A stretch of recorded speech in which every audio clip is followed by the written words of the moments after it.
je sais pas si toi tu le découvres, mais la première sensation que ça m'a fait, c'est incroyablement chaleureux. On a vraiment l'impression d'entendre un podcast. Salut mes chatons. Ah, ça me fait plaisir de me retrouver en live avec vous. Alors oui, les lives recommencent. Alors peut-être pas tous les samedis, mais c'est toujours à ton horaire préféré, le samedi de 10h à midi, hein, bien sûr. T'adores te lever pour pouvoir parler IA, et c'est ce qu'on va continuer à faire régulièrement ensemble. Bah écoutez, je suis content de voir qu'il y a des gens, donc bah n'hésitez pas à parler parce qu'en vérité on vous voit pas sur la vidéo, mais je sais que vous êtes là, donc bonjour à vous, merci d'être présent. Bah aujourd'hui le but de la vidéo, enfin la vidéo non, de ce live, c'est de parler d'une IA sur laquelle je suis tombé cette semaine, que j'ai trouvé hyper intéressante, donc Notebook LM, comme tu peux le voir en bas. On va en parler. La promesse, on en a pas mal entendu parler de Notebook LM, notamment parce que ça permet de faire des podcasts audio de ces contenus. Donc je vais te montrer ça tout de suite. Mais je pense qu'aujourd'hui, c'est bien plus intéressant sur le côté éducation, puisque visiblement, le but de Notebook, c'est d'intégrer toutes tes notes, tous les documents à un seul endroit et de l'utiliser comme une espèce de base de connaissances sur laquelle il va s'appuyer pour pouvoir te donner ses réponses. Donc cette base de connaissances, ça porte un nom, ça s'appelle un RAG. Donc du coup, bah, on prendra un instant pour pouvoir voir ce que c'est les RAG. Hop là, on va switcher. Je t'ai tout préparé, tu vas voir. Donc du coup, on va parler bien sûr de Notebook LM. On va parler des RAG. 3 vidéos, une moyennement longue, 6 minutes. Donc on va voir si elle est intéressante. IBM. Ensuite, une très courte de 2 minutes d'un influenceur. On verra du coup s'il nous manquait des choses de compréhension. Et une peut-être un peu plus rébarbative. On voit même pas on verra s'il y a des choses à creuser ou pas. Bref. Après, bah, on va voir directement ce que c'est que Notebook LM. Et tu peux voir que je t'ai déjà préparé quelques environnements parce que hein, c'est pas fun du tout de tout uploader et tout. Donc je t'ai préparé quelques trucs. On va voir que bah, comme on va parler des RAG et que Notebook LM, ça a pour but de nous servir un peu de base de connaissances, peut-être, pour pouvoir apprendre des choses. Donc du coup, bah, j'ai déjà uploadé des documents en lien avec les RAG. Donc on va voir ce que ça donne. Et puis tu vas voir, hein, je vais pas tout dérouler, mais à la fin, on va voir quelque chose que j'ai bien aimé, qui est venu ce matin, en vérité, dans l'utilisation, puisque je découvre, comme toi, hein, c'est le but de ce live-là. Et donc, je me demandais un peu comment l'utiliser. J'ai fait plusieurs tentatives et je suis arrivé à quelque chose qui m'a plutôt bien plu. Bref, je t'explique ça tout à l'heure. Du coup, vu que ce truc Notebook LM, ça fait un peu le buzz parce que ça fait des podcasts, ce que je te propose, c'est d'écouter tout de suite un podcast qui a été généré sur les RAG à partir des documents qui ont été uploadés là sur la gauche. On regarde après comme tout ça, ça marche et tout, hein, c'est pas la question. Mais là, on va déjà regarder, allez, 1 minute, hein, pas 14 minutes et 25 secondes. 1 minute, ça donne quoi ce truc? Okay, so ready to dive in. J'espère We've que le son got a passe whole bien. stack of articles here on RAG, Retrieval Augmented Generation, which seems to be like the hot new thing, at least in the tech world, that everyone's talking about. Excellent. And, you know, as always, we want to get past the hype and figure. Alors, déjà, je l'avais déjà un petit peu testé avant, et je sais pas si toi tu le découvres, mais la première sensation que ça m'a fait, c'est incroyablement chaleureux. On a vraiment l'impression d'entendre un podcast. Et pour tout te dire, la première fois que je l'ai diffusé dans les haut-parleurs, on est venu me voir pour me poser la question de savoir si j'étais en train d'écouter un podcast. Et non, j'étais bien en train d'écouter ce qui avait été généré par l'IA. Donc hein, on se la repasse juste au début quand même pour écouter un peu cette introduction qui est, je trouve, de qualité. Okay, so ready to dive in. We've got a whole stack of articles here on RAG, Retrieval Augmented Generation, which seems to be like the hot new thing, at least in the tech world, that everyone's talking about. Excellent. And, you know, as always, we want to get past the hype and figure out what's really going on. So you've sent over a really fascinating collection of articles on this, and it seems like you're looking for a clear understanding of what a RAG actually is, how it works, and ultimately why it matters. Yeah, absolutely. I think it's one. En plus, c'est réellement ce que je cherchais à obtenir par cette collection de documents sur les RAG.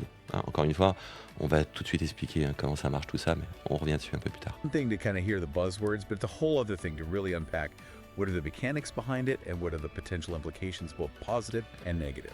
Right, exactly. And I think a good place to start might be with this Air Canada chatbot story that's been making the rounds. I know it was mentioned in one of these articles, and it seems like a perfect example of why we need something like RAG in the first place. Oh, absolutely. Yeah, it's kind of a cautionary tale.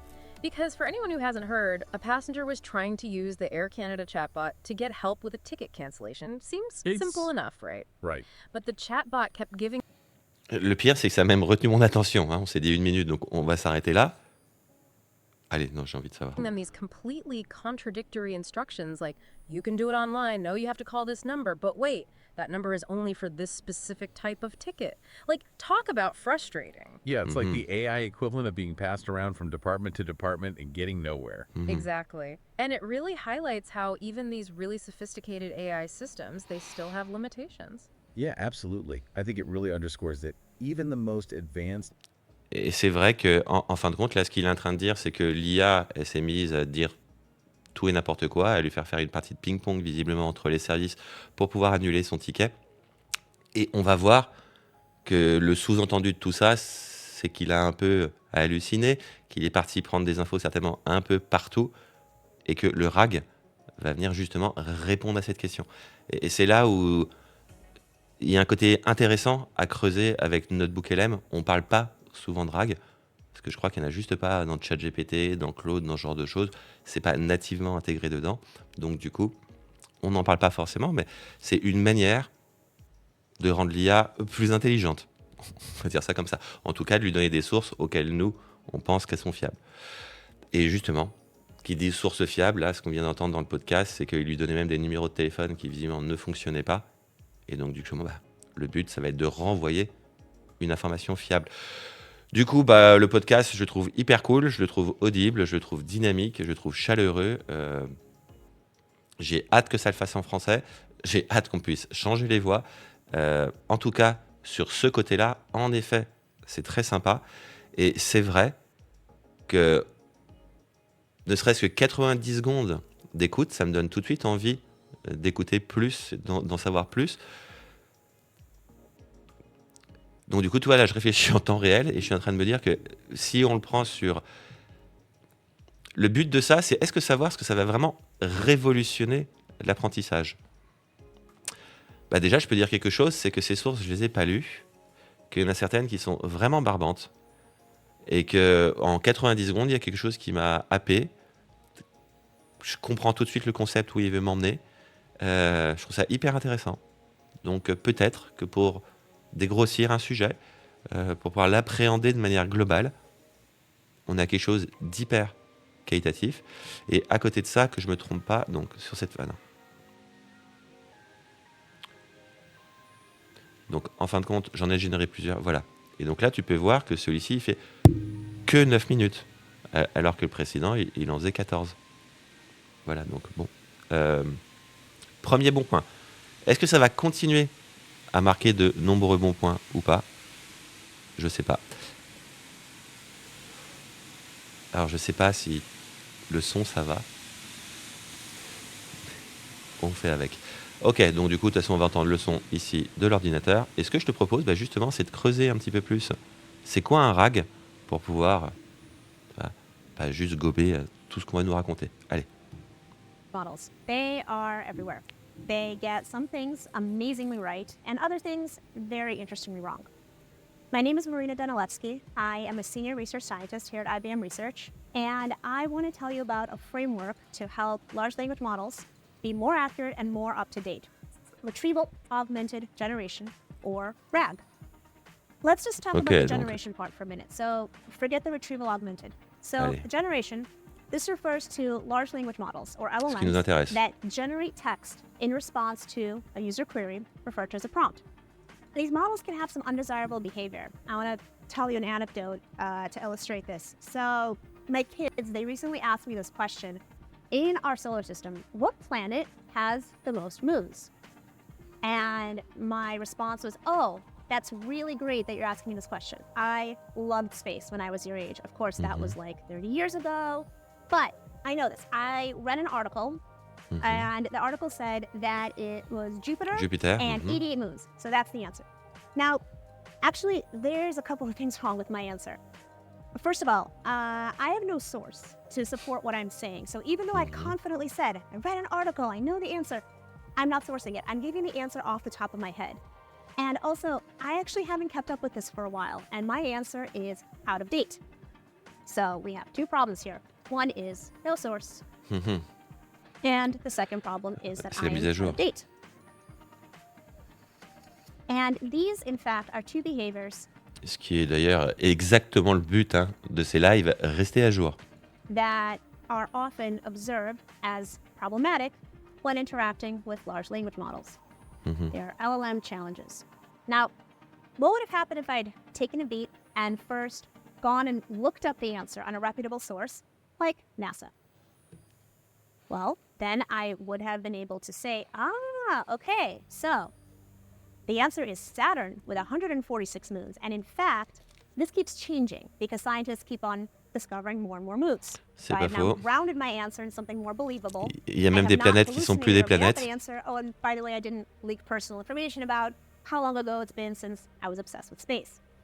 All right, so what does this have to do with large language models? Well, how would a large language model have answered this Bah, question? So let's elle say l'a that I have elle l'a déjà dit, Elle a réfléchi comme un large language model, puisqu'elle s'est basée sur les connaissances qu'elle a acquises à un moment donné. Elle n'est pas allée sourcer sa réponse. Et le but du RAG. Alors, je crois qu'il y a une histoire aussi de vectorisation à l'intérieur. Je crois qu'on parle de Word2Vec. Alors là, on commence à s'aventurer dans un territoire où je ne suis pas vraiment certain de ce que je dis. Peut-être que la dernière vidéo nous en dira un peu plus. Mais là, maintenant, tout de suite, on parle grosso modo d'une base de données, et comme elle dit, d'aller lui intégrer à l'intérieur les sources les plus fiables, comme elle a pu le dire avec la NASA, ou comme on le verra dans nos exemples, les sources que nous, on considère comme fiables. have a user asking this question about moons.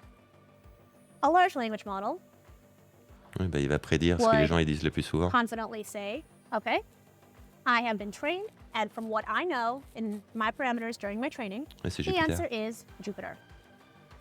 Ce que tout le monde The répondrait. answer is wrong, but, we don't know. The large language model is very confident in what it answered. Now, what happens when you add this retriever? Si tu veux, ça me fait penser exactement à la mise à jour de Google It, où ils nous ont rajouté un E devant. Et à chaque fois qu'à ChatGPT, tu lui en parles, et jamais il te colle ce deuxième E devant. Voilà, pas à jour de la donnée. Retrieval augmented part here. What does that mean?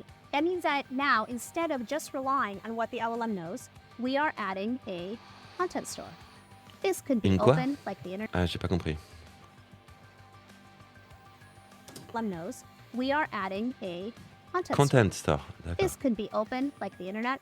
This could be closed, like some collection of documents, collection of policies, whatever. The point, though, now is that the LLM first goes and talks to the content store and says, hey, can you retrieve from me information that is relevant to what the user's query was? And now, with this retriever augmented answer, it's not Jupiter anymore. We know that it is Saturn. Ouais, je savais What pas. does this look like? Well, first, user prompts the LLM with their question. They say, this is what my question was. And originally, if we're just talking to a generative model, the generative model says, oh, okay, I know the response. Here it is. Here's my response.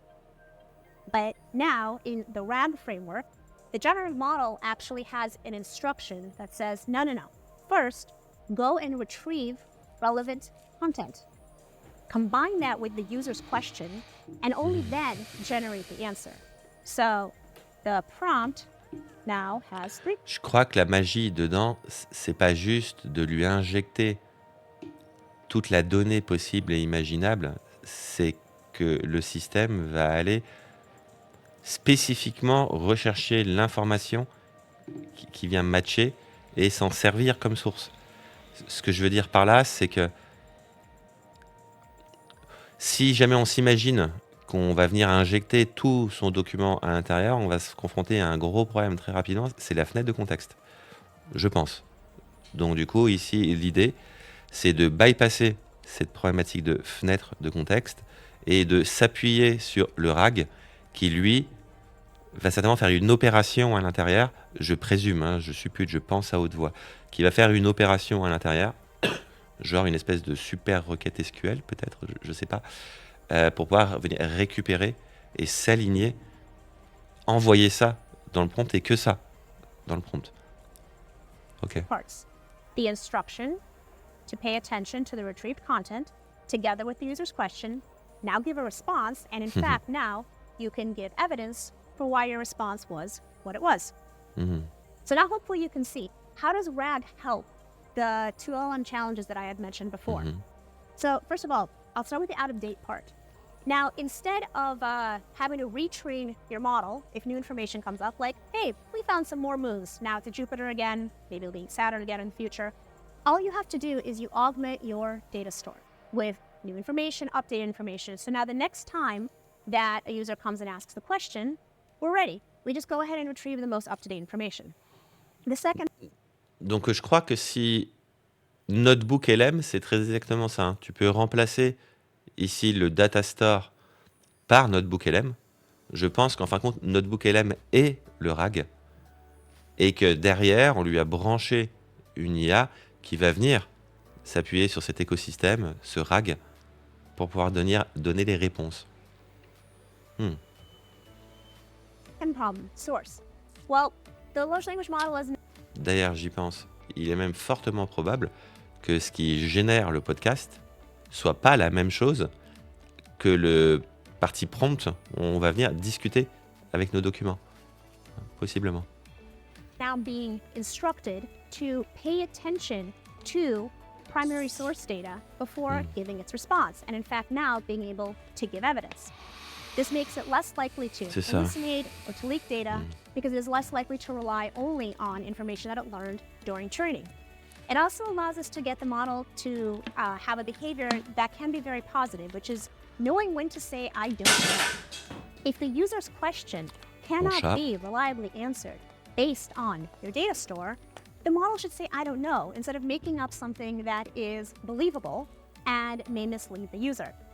This can have a negative effect as well, though, because if the retriever is not sufficiently good to give the large language model the best, most highest quality grounding information, then maybe the user's query that is answerable doesn't get an answer.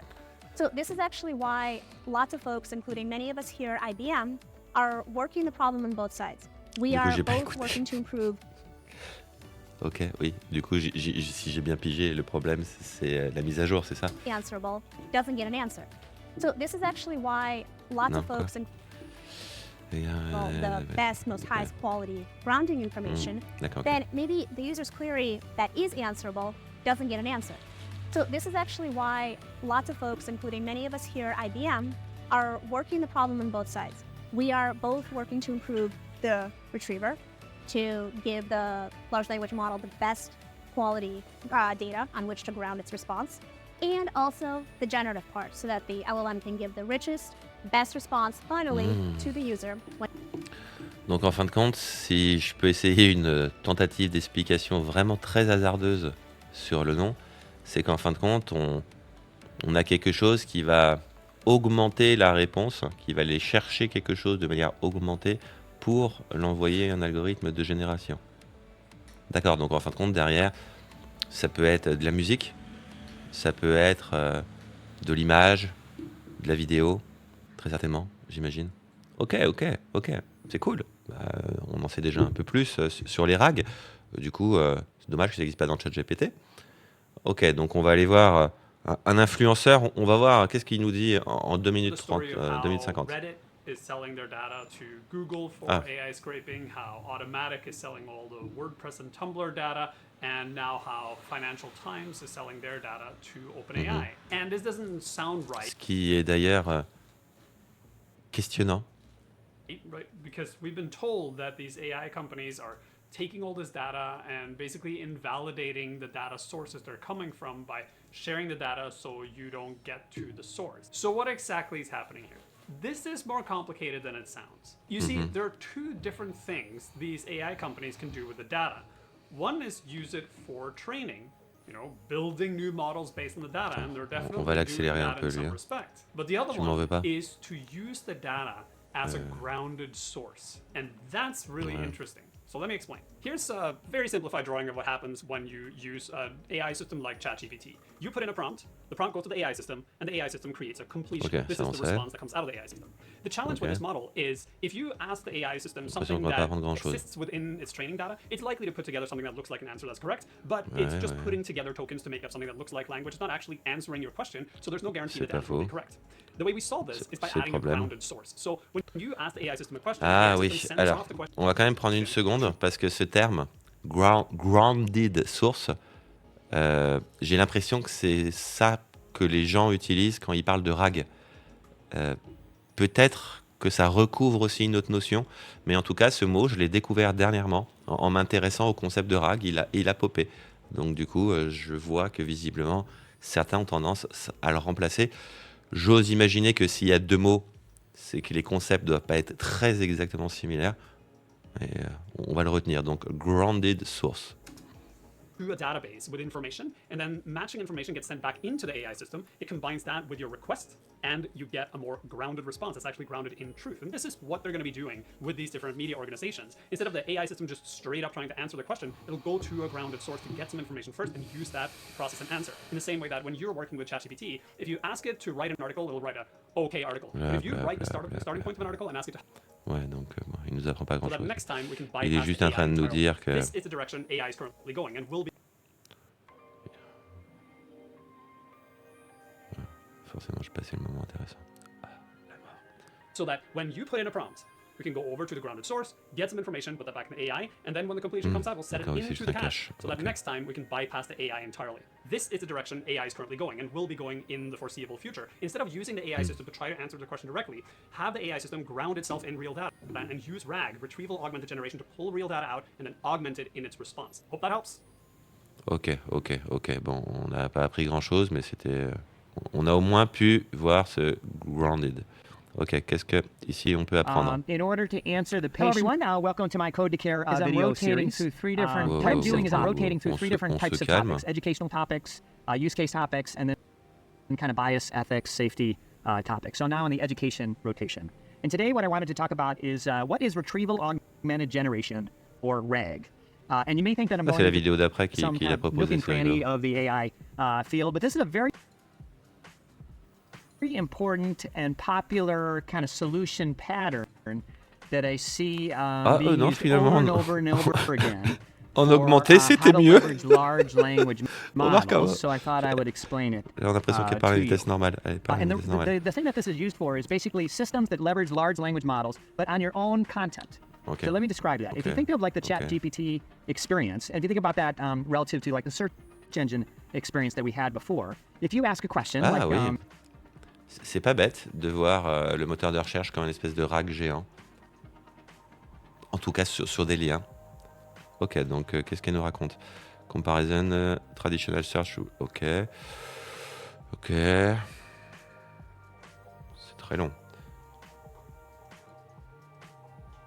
Tiens, on va regarder ça juste parce qu'il y a des dessins.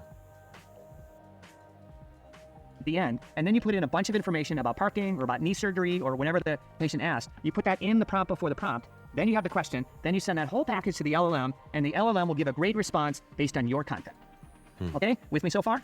So, so this notion is the prompt before the prompt, Oui. and that's why prompt engineering and these types of things are a big field right now, because you can really hone these systems by doing a better and better job with the actual prompt before the prompt in the style. Now, the last trick here. Bah, on va retenir ça, c'est qu'aujourd'hui, une des manières d'augmenter les IA, c'est d'apprendre à prompter. Is your website or your content is huge, and it talks about all kinds of the topics beyond parking and beyond knee surgery. So you really want to somehow pull out only the parts of your content that are relevant to the patient's question. So this is another a tricky part of this whole RAG architecture. Ah bah voilà, on y arrive. Hein, cette idée de venir choper que la partie qui m'intéresse. And the way that works is that you take all your content and you break it into chunks, or these systems will break it into chunks. So a chunk might be a paragraph of content, or a page, or a couple paragraphs, a page, something like that. And then those chunks are sent to a large language model, could be the same one or a different one, and they are turned into a vector. Ah, And so le fameux. each paragraph or each chunk will have a vector. Un jour, on ira regarder des vidéos sur Word2Vec. J'en ai déjà regardé certaines pour voir un peu comment ça se codait derrière. Un jour. Which is just a series of numbers. And that series of numbers, you can think of it as the numeric representation of the essence of that paragraph. And what's different about these numbers, just they're not random numbers, but paragraphs that talk about a similar topic. Il est en train de. Je suis en train de me dire que. Hop. OpenAI Tokenizer. En fin de compte, si tu comprends pas de quoi il est en train de te parler, il est juste en train de te dire que pour l'IA, il n'y a pas de mots, il n'y a pas d'image, il n'y a rien, il y a juste des chiffres.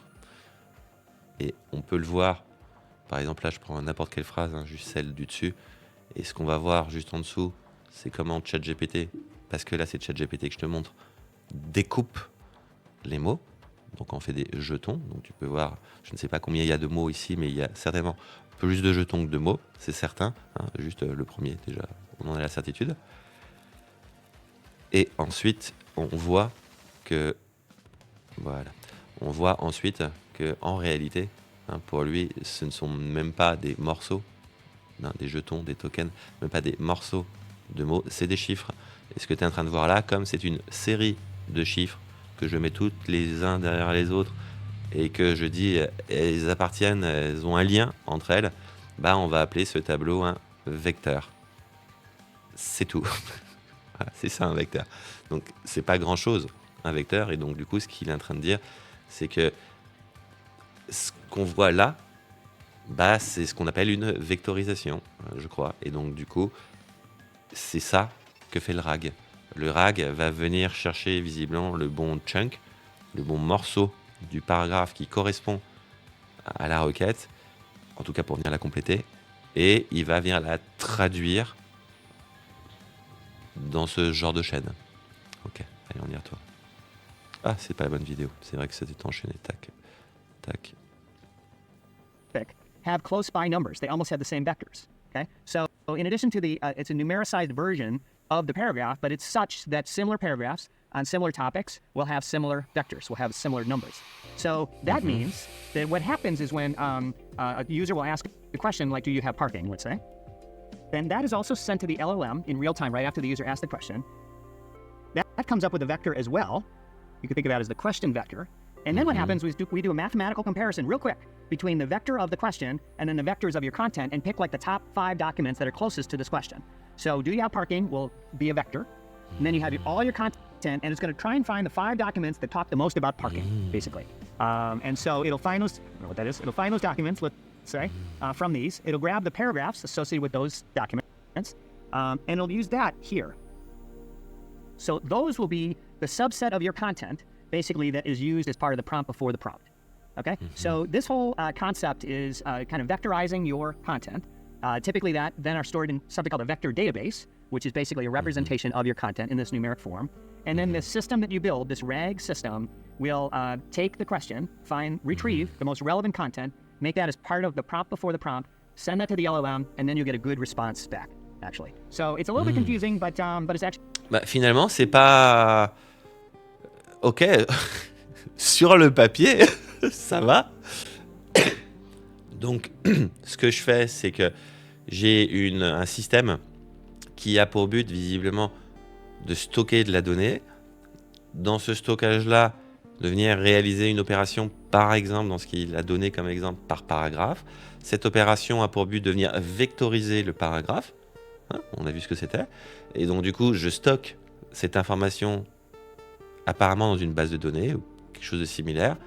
Et ce que je vais faire, c'est que je vais venir extraire la question du prompt, je la vectorise, et apparemment, je fais une comparaison dans les vectorisations entre la question de la personne et ce que j'ai dans ma base qui ressemble le plus à ce qu'il a dit.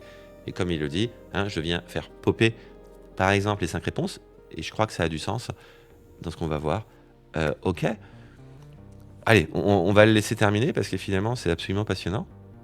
actually not that confusing. I just made it more confusing by this horrible drawing. Non. But this whole thing is Non, je suis what d'accord. is called Cool. retrieval. So you're retrieving the relevant documents from your content. Mhm. You're augmenting the generation process. So you're augmenting d'accord. the LLM's ability to do generative Okay. AI based on the documents that you retrieve. So that's why it's D'accord. retrieval, augmented, generation. Ok. Okay. Ok. So I ok, hope that made ok. sense. And like I said, this is a very popular solution pattern. Ah, that is seen c'est hyper intéressant. Alors, tu vois, je vois même pas comment faire un post LinkedIn pour pouvoir parler de ce genre de truc. Voilà, je sais pas comment faire une vidéo que les gens aillent voir pour juste s'intéresser. Mais toujours est-il que bah, toi, si ça t'intéresse, c'est exactement le genre de choses qu'on fait le samedi ensemble. Donc du coup, bah, on a compris ce que c'était qu'un RAC et donc du coup, on va pouvoir commencer à comprendre un peu plus intelligemment ce qu'on a devant nous. Et ça, c'est cool. Ça fait toujours plaisir. Donc du coup, allez, je te montre quand même, quand tu arrives dessus, à quoi ça ressemble. Donc du coup, bah, on a compris un RAG ou, commercialement parlant, Notebook LM. Ça va être donc, en fin de compte, là, on va rencontrer quelque chose à l'orée de deux chemins. Le RAG d'un côté et l'IA de génération de l'autre. Donc du coup, l'IA de génération de texte. Est-ce que c'est Gemini qui est derrière ou pas? Je crois pas. Vraiment pas. Je sais pas quel est ce truc qu'il y a derrière, mais je ne pense pas. Ou alors, on va voir ça tous les deux ensemble. Donc du coup, à côté, bah, l'idée, hein, ça va être cet fameux endroit user-friendly où je vais pouvoir stocker l'intégralité de mes données et je te présente ça aujourd'hui comme un endroit où tu vas pouvoir stocker toi toutes tes sources d'informations sur quelque chose et pouvoir travailler dessus. Donc du coup, juste de toi à moi, je suis très attentif à ce que Google propose dans le domaine de l'éducation parce que je trouve qu'il y a vraiment des choses hyper intéressantes à faire dans ce domaine. Je pense que Google a quand même pas mal d'argent et donc du coup, s'il s'intéresse à ce milieu en particulier, bon, hein, on connaît le cimetière de Google, mais ce que je veux dire par là, c'est qu'aujourd'hui, à mon avis, c'est quand même des leaders dans ce domaine-là. Je ne m'intéresse pas à grand-chose de plus parce que j'aime Google avant tout, hein. Mais je trouve ça du coup un peu chambé et c'est pour ça que je voulais regarder ça un peu plus avec toi aujourd'hui. Donc, ce que tu peux voir quand tu arrives sur l'interface, hyper basique. J'ai déjà ici quelques notebooks, mais pour en créer un, je crois que tel délire, tu cliques sur nouveau et puis bah, tu as ton propre notebook. Donc là, ce qui va popper en premier, c'est tes sources. Alors, première déception. Eh ouais, parce que les déceptions, tu vas voir, il va en avoir quelques-unes. J'ai testé un tout petit peu. On en parle tout de suite. Première déception. Aujourd'hui, quand on parle de sources, c'est cool. On va... Alors, non, je recommence. Premier point positif. Quand je parle de sources, j'ai accès à mon Google Drive. Donc tout ce qui est dans mon Google Drive, j'y ai accès. Enfin bon, j'ai surtout accès au point doc et aux slides. Hein, parce que la première vraie déception, j'ai pas accès à Google Sheet, par exemple. Ouais, ça, c'est pas possible. Donc du coup, c'est assez limitatif. Et deuxième chose, hein, quand tu lui dis coller du texte, c'est vraiment coller du texte et pas une image. Donc du coup, il n'aime pas les images. Ah, c'est embêtant. Donc du coup, si les sources que tu lui passes sont beaucoup basées avec des images, ça n'aura pas beaucoup d'intérêt. Donc déjà, tout ce qui va être tuto, ça va pas être ça. Et bien évidemment, s'il ne supporte pas l'image, il ne supporte pas le son non plus, et il ne supporte ni l'image et le son ensemble et animé, ce qu'on pourrait appeler de la vidéo. Et donc du coup, aujourd'hui, il va se limiter stricto sensu à du texte et à du texte. Ok? Donc du coup,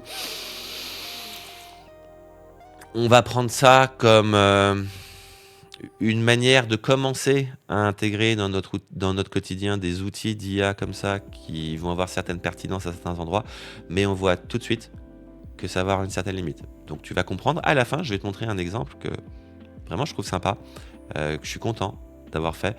Finalement, Notebook LM, il y a des petites déceptions parce que quand on vient de ChatGPT ou d'autres mondes, bah, on commence déjà à prendre certaines habitudes, on a déjà certains standards, et ouais, certaines attentes. Et du coup, il va falloir un peu se réinventer parce que c'est des nouvelles IA. Et donc, du coup, on arrive quand même à leur faire des trucs cool. Donc, ok, pas que des exceptions, je te rassure. Ok, donc on continue. Là, bah, je pense que c'est assez clair. Donc, du coup, ce que je te propose, on va pas ajouter toutes les sources à la main. et on va regarder un petit peu ce que ça propose. Donc du coup, ce que ça propose, quand tu arrives et que tu as ajouté tes premières sources, tu arrives sur cet univers. Donc c'est peut-être un petit peu perturbant au tout début. Il faut juste comprendre comment ça marche. Maintenant qu'on a vu ce que c'était qu'un RAG, on comprend techniquement ce qui se passe. Donc en fin de compte, ce qui se passe ici, c'est un mélange de plusieurs choses. Tu as à gauche, donc qu'est-ce que c'est à gauche pour toi Enfin là quoi. Ici, tu as toute la base de documents que tu vas lui avoir envoyé en cliquant ici. Tu as vu, c'est ce qu'on a eu au démarrage. Donc, c'est vraiment le premier truc qu'il attend. Tu peux lui en rajouter. Ensuite, tu vois, bon, il a une limite de nombre de sources, tu vois, on a joué un petit peu avec. Mais à côté de ça, on comprend que la partie gauche, c'est la partie RAG. Là, base de données documentaire. Mais qu'est-ce que c'est que j'ai au centre là ? Au centre, il y a écrit ajouter une note. Déjà, tu vas comprendre que donc du coup, on va avoir un moyen autre que de simplement envoyer de la donnée à notre RAG que par ce petit bouton source. Les notes qu'on va créer sont aussi quelque chose qui va être utile pour l'envoyer. Donc du coup, je crois que j'ai pris un des cas Google qui est présenté, puisque c'est un cas où la personne a pris des sources, a pris des notes, et c'est assez intéressant, puisqu'on voit un cas d'utilisation où ce truc est utilisé comme quelque chose où au quotidien, tu vas aller dessus, et sur un sujet en particulier, c'est toi qui vas laisser des notes. C'est aussi assez intéressant. Ok, mais je ne l'ai pas encore utilisé comme ça, quelques jours d'utilisation à peine, hein, parce qu'encore une fois, le but de ces lives, c'est de découvrir ensemble. Sinon, je ne le ferai pas. Hein. Sinon, je ferai autre chose. Sinon, je ferai des vidéos tuto YouTube, ce que je fais aussi, mais pas pour découvrir. Donc du coup, on a un document à gauche, nos notes en plein écran, et la note que je vais faire, hein, donc là, je clique dedans. Donc bien sûr, hein, ça c'est une note, ok, pas de problème jusque-là. Tu peux venir lui mettre du texte et aussi du texte si tu veux. Une fois que tu as fait, tu cliques dessus, voilà, ta note est intégrée, pas de problème. Tu peux la supprimer, bon. Easy peasy. À côté de ça, ce qui va se passer, donc du coup, ça s'intègre maintenant, tout ce que j'ai là devant moi va s'intégrer dans mon RAG. Ok, super. À côté de ça, on voit ici qu'il me donne le nombre de sources. On commence à comprendre ce qui se passe. Et là, juste devant moi, j'ai 3 choses différentes. En plein centre, j'ai ce qui pourrait peut-être s'apparenter à Gemini. En tout cas, la version de chatbot. À gauche, j'ai autre chose qu'on va voir tout de suite. Et à droite, c'est là où j'ai pu afficher la discussion. C'est ni plus ni moins que la partie de chatbot. Donc du coup, à droite, on a la partie guide, et voilà ce qui se passe quand on arrive dessus. Et c'est là où il commence à avoir 2-3 petites choses vraiment sympas qui se passent sur tes documents. Donc tu vois ici, il va te proposer tout de suite, toujours 5 éléments. Questions fréquentes, guide d'écriture, sommaire, timeline, document de brief. Intéressant, on va regarder ça ensemble. Et il te propose systématiquement un espèce d'hyper résumé de ce qu'il y a à l'intérieur. Enfin, moi, je sais pas. Imagine ta classe, imagine tes élèves. Ou tu peux, comme ça, leur mettre à disposition l'intégralité de ton cours et ils peuvent aller dessus et l'appréhender d'une autre manière. Je trouve ça vraiment cool. Enfin, vraiment cool. Je suis en train de me dire, pas besoin d'avoir des élèves. Il suffit juste de s'intéresser à un sujet et c'est bien le dernier point qu'on va voir ensemble. Donc, du coup, ici, j'ai plusieurs choses. Cette partie-ci, la partie qu'on a déjà vue, partie audio, la partie podcast, qui est juste chambée, on l'a déjà vu. Et là, il nous propose tout de suite des questions relevant par rapport au sujet sur lequel on est. Donc du coup, même si on serait un peu bête par rapport au sujet, tiens, allez, c'est quoi les principales différences dessus ? Et on va regarder ce qui se passe. Ok, donc là, on peut voir que ça prend son temps. Très bien. Ah oui, je m'étais dit qu'il fallait absolument que je rajoute, et d'ailleurs maintenant je les ai ces musiques, il faut que je prenne le temps de le faire, que je rajoute des musiques sur le live. Et d'ailleurs, si tu sais pas, je fais aussi un peu de la musique avec l'IA Audio. En tout cas, pour l'instant, j'adore. Et tu peux aller voir mes super clips sur cette chaîne. Hein, pas Twitch, mais YouTube pour le coup. Ok, donc là, qu'est-ce qui s'est passé? Donc on lui a dit on lui a posé quelles sont les principales différences entre RAG et les modèles de langue traditionnels. Et là, il nous donne les principales différences entre les RAG. Tac, accès à l'information, actualisation des connaissances, précision et contexte. Ok, c'est intéressant. Mais ce que je veux te montrer, là tout de suite maintenant, c'est pas vraiment ce qu'il dit, c'est plutôt tous ces chiffres qui apparaissent. Donc, on va voir que ici,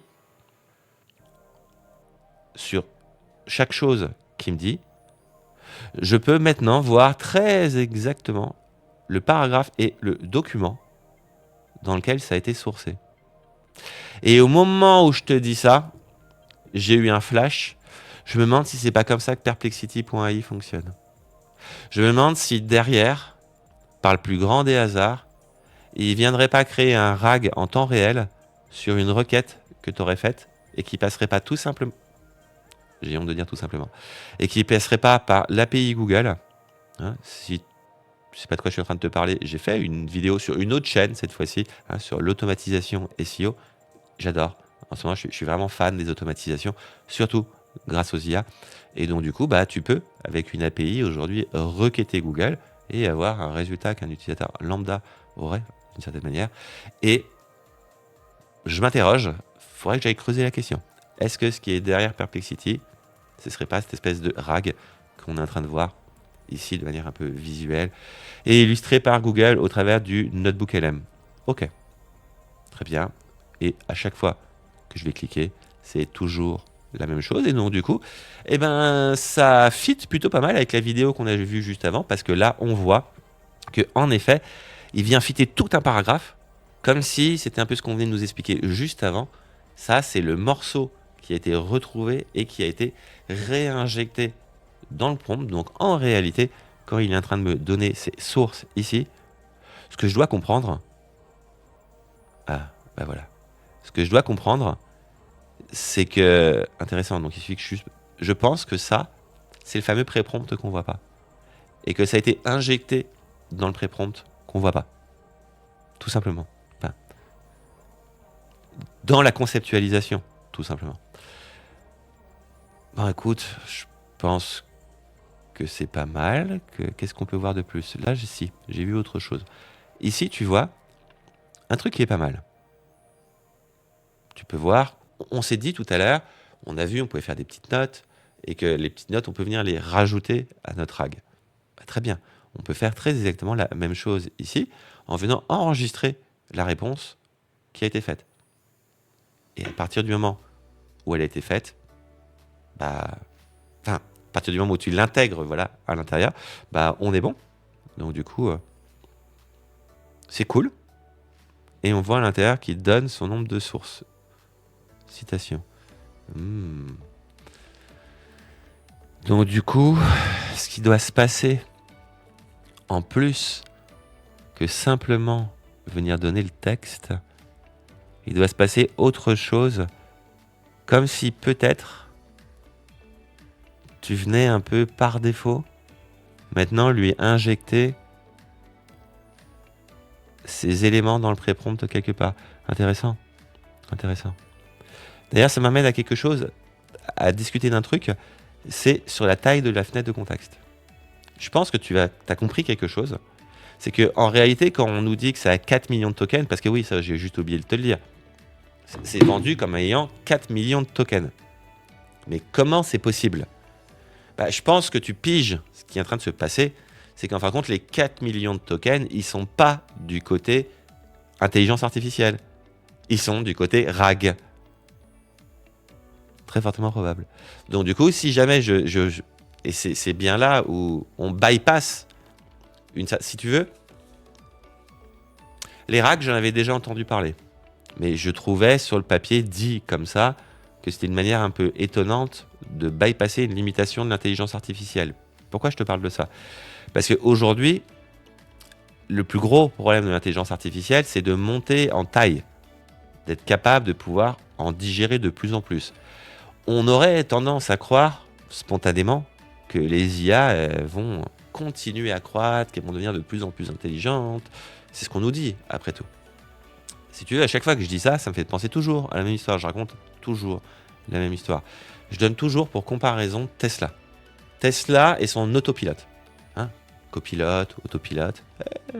Donc, l'autopilote, vendu de Tesla, si je me penche un tout petit peu, mais vraiment une seconde, sur la question des autopilotes, je découvre quelque chose, toi qui t'y intéresse, on découvre quelque chose, c'est qu'il y a 5 niveaux, et que le niveau dont on rêve tous, quand on parle d'autopilote, l'implicite, le sous-entendu, c'est je monte dans ma voiture, je mets le GPS, ou même je m'endors dedans, et puis il me ramène tout seul à la maison parce qu'il sait que c'est l'heure de rentrer. Et il se gare dans le garage, et puis il me chante une petite berceuse sur le chemin. Voilà, c'est ça, un autopilote. Aujourd'hui, l'autopilote de Tesla, t'as pas le droit de lâcher les mains du volant. Enfin, moi, je veux dire, j'ai vu des vidéos YouTube de gens qui s'endormaient. Et putain, tu mets ça au volant, mais je m'endors. C'est impossible. Enfin, bref. Donc, si tu veux, faut faire la différence entre le côté un peu marketing, le côté j'ai besoin d'argent pour mon entreprise, il faut de la hype, même si ça met 15 ans à arriver, c'est pas grave. On va en parler pendant 15 ans comme si ça allait arriver dans 15 jours. C'est pas grave, les gens vont avoir oublié, on va les maintenir en haleine. ChatGPT, en tout cas, Google, un peu de retard, et donc du coup, on va faire attention, même tout le monde, on s'en fiche de qui on parle. On parle de milliards qui sont sur la table. Donc mécaniquement, on va faire gaffe à ce qui est dit. Et aujourd'hui, quand on nous vend du 4 millions de tokens, en réalité, on est en train de nous vendre une base de données qui visiblement peut gérer ça, ces 4 millions de tokens. On n'est pas sur une IA qui, elle, peut justement augmenter sa taille de fenêtre de contexte de 4 millions de tokens. Faut juste pas que tu oublies un truc. C'est que aussi aujourd'hui, on assiste à cette fameuse révolution de l'IA, c'est qu'il y a quelques années, des ingénieurs de Google, il y a une dizaine d'années je crois, les ingénieurs de Google ont mis au point les transformers. Tu le connais déjà ce que c'est les transformers, tu l'utilises tous les jours. ChatGPT, le T de ChatGPT, c'est les transformers.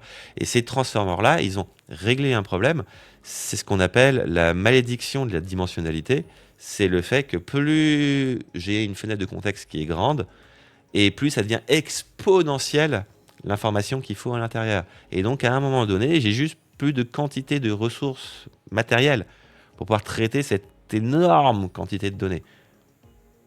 Le problème qui a été réglé, c'est pas de savoir comment augmenter cette taille, c'est dans cette taille venir faire du tri. Et les transformers, c'est exactement ça. Les transformers, c'est une mécanique d'attention, et donc du coup, on vient sélectionner certains mots-clés à l'intérieur. Enfin, c'est vraiment plus complexe que ça. Dit comme ça paraît facile. Je t'assure, j'ai regardé des vidéos. C'est mathématiquement, ça me dépasse.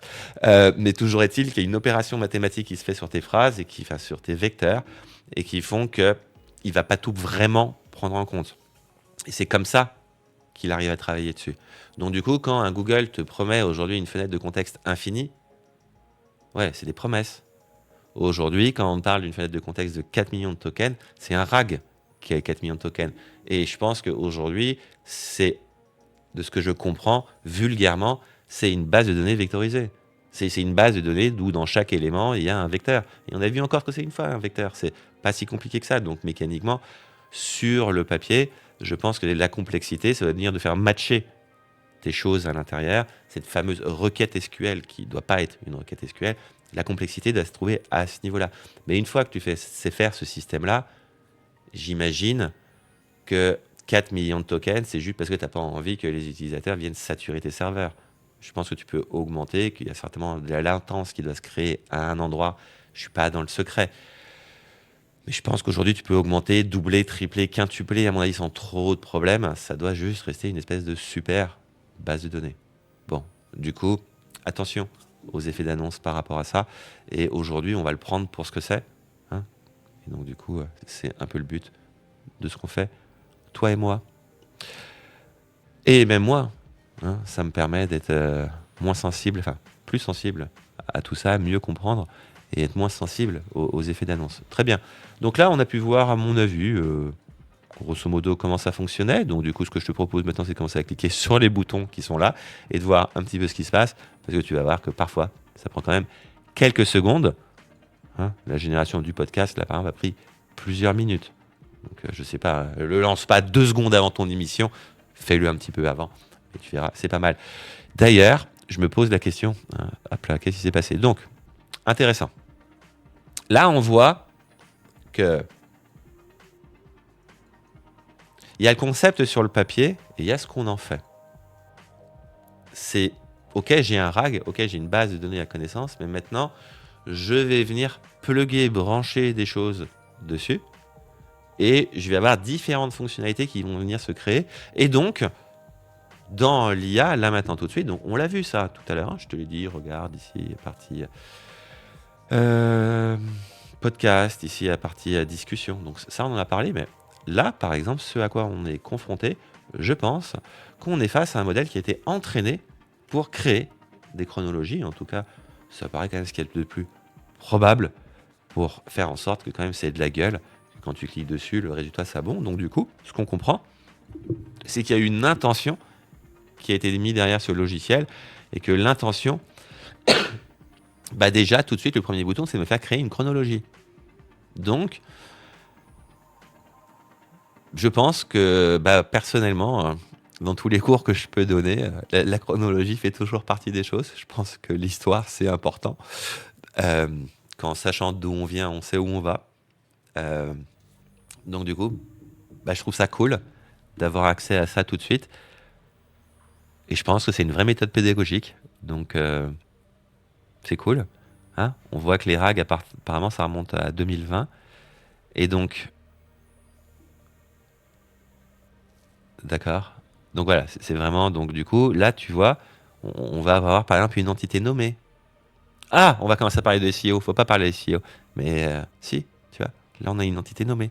Donc aujourd'hui, même si peut-être, je sais pas moi, il faut que tu fasses des parties de ping-pong entre certains articles, mais on peut commencer à comprendre que peut-être qu'il se pourrait que ça puisse aussi nous servir de base pour l'écriture d'articles. Je sais pas, peut-être que tu écris très souvent sur un sujet et qu'il vaudrait mieux que tu évites de dire des conneries dessus, au hasard, hein, je sais pas.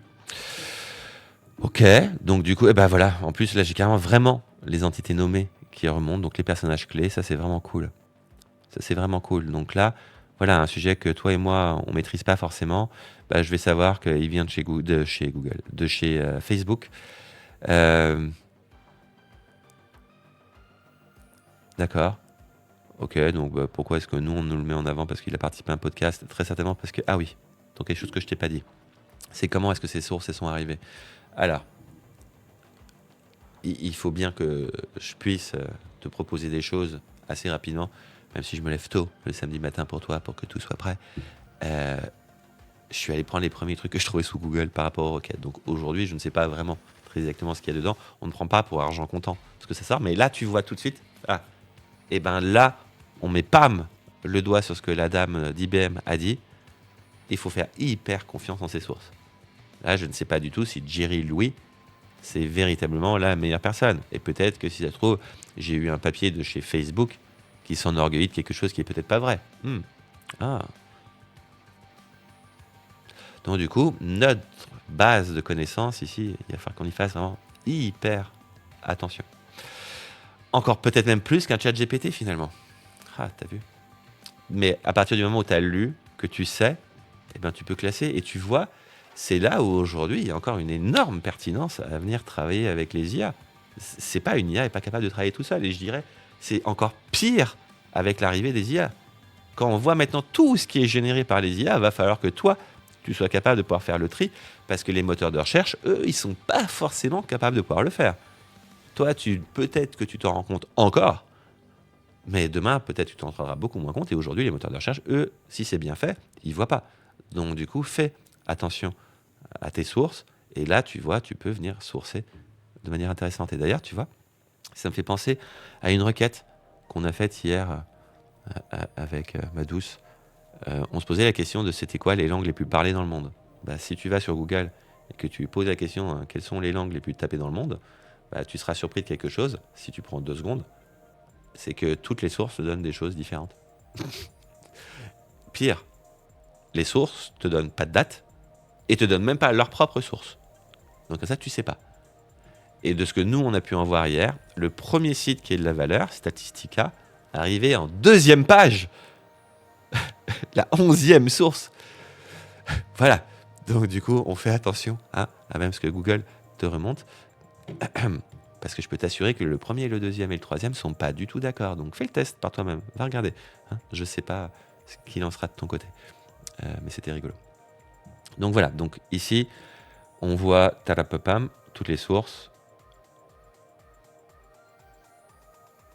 À côté de ça, on va regarder ce que nous fait le guide d'études.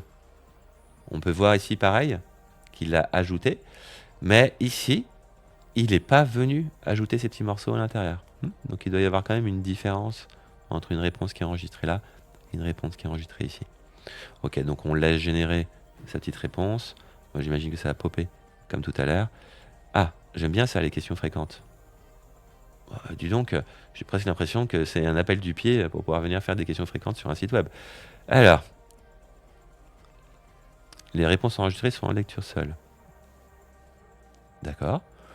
Alors, guide d'études sur la génération, ok. Répondez aux questions. Alors, attends, j'ai pas trop compris le premier truc. Ah, hop, je croyais que j'étais sur la FAQ, mais pas du tout. Donc ici, j'ai ma FAQ. Comment fonctionne le RAG? Récupération, génération. Quels sont les avantages? Entre les applications, support client. C'est intéressant. C'est intéressant, encore une fois, pour pouvoir venir surfer sur l'intégralité d'un sujet et être capable, comme ça, de venir le parser par rapport à tes sources. Ok, super. Donc ça, c'était notre FAQ. Et ça, j'ai oublié comment il appelait ça. Guide d'études. Ah oui, guide d'études. Hop. Donc ça, c'est le guide d'études. C'est écrit juste ici. Donc guide d'études. Répondez aux questions suivantes en d'autres. Oh.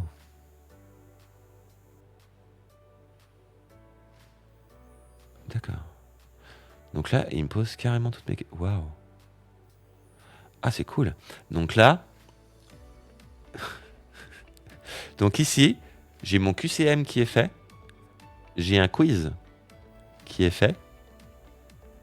Et j'ai des questions de dissertation. Discuter des avantages et des inconvénients du RAG par rapport au LLM traditionnel dans le contexte du développement des chatbots pour le service client. Waouh. Waouh. J'adore. Ah, c'est cool. Et donc, du coup, allez, on va tester un peu toi et moi la partie de chatbot. On y va? En réalité, on l'a déjà un peu testé tout à l'heure quand on lui a demandé les principales différences qu'on avait testé comme ça. Donc déjà, ce que tu peux voir, déjà, des principales la lenteur. Donc c'est un autre type de lenteur que la réflexion de ChatGPT 4.1. Et tu vois, c'est un peu pareil où, bien sûr, que faire du bon prompt, c'est cool, ça fait de la qualité, tu peux largement améliorer les choses. Mais aujourd'hui, j'ai quand même du mal avec ça. C'est pas ce que ça fait, avec la raison pour laquelle j'ai du mal, c'est comment on nous le vend, la raison pour laquelle j'ai du mal. On nous vend ça comme si c'était devenu plus intelligent. Non, c'est pas devenu plus intelligent. T'as mieux prompté, t'as injecté plus de choses, t'as augmenté un peu ta fenêtre de contexte. Oui, ok, d'accord, là, j'avoue. Mais à part ça, c'est ni plus ni moins que des algorithmes et tu vas appeler ton chat GPT peut-être entraîné d'une certaine manière. Donc tu vois, finalement, on en arrive toujours à la même problématique, c'est que il va certainement falloir une question d'entraînement d'hier et de spécialiser plein de choses. Et donc du coup, à part déclencher 12 chat GPT en même temps et de tous les réunir en un seul à la fin, de ce que j'ai un peu l'impression qu'il se passe, je vois pas de révolution technologique où aujourd'hui on n'arrive pas sur quelque chose où je me dis oui, il y a eu un gap technologique. En effet, on continue à croître et c'est ça qui me fait dire aujourd'hui que les IA vont ralentir très méchamment. Tout simplement, je pense qu'on va rester comme Tesla pendant un petit moment, avec un niveau 2.5 pendant quelques années, pour la simple et bonne raison, c'est qu'en réalité, on va arriver à un plafond de verre. Et je pense que ChatGPT 4.1 est un hurlement et plus un cri de frustration et de dire on arrive à faire que ça en vérité. Regardez, c'est plus intelligent, mais en vérité, c'est pas vraiment l'algo qui est devenu plus intelligent, c'est pas l'intelligence artificielle qui est devenue plus intelligente, c'est un espèce d'empilement. En tout cas, c'est mon opinion de ce que je peux en savoir là, maintenant, tout de suite. Si tu n'es pas d'accord avec moi, si tu as d'autres informations, écoute, moi, je suis preneur. Du coup, on lui a passé la question.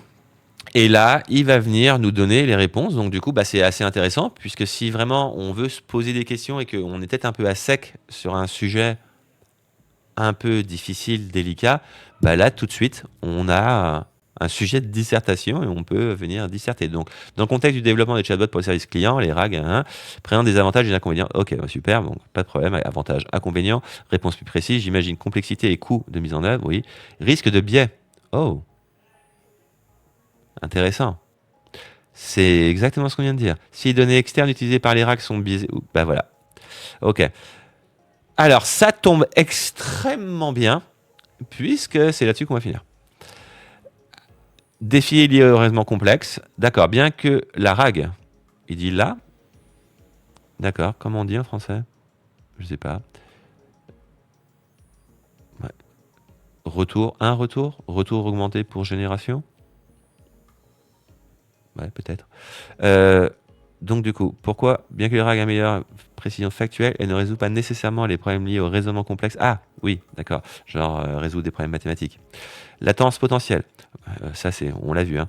Et d'ailleurs, c'est la même chose avec 4O1 et son système. Oh mon Dieu, putain, 30 secondes pour avoir une réponse. Ah, bien sûr, il y a modèle fast, mais tu l'as essayé? Ah, franchement, à la fois, il m'a rendu chèvre.